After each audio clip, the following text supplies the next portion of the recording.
Before you begin, remove the base enclosure and battery. Removal. Use minimal force to lift the locking bar up on the SD card module ZIF connector and disconnect the SD card module ribbon cable from the motherboard. Release the SD card module from the adhesive on the top cover. Remove the two 2.5mm P1 Phillips head screws that secure the SD card module to the top cover.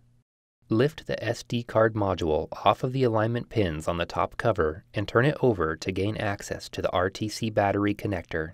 Disconnect the RTC battery cable from the connector on the SD card module. Remove the SD card module.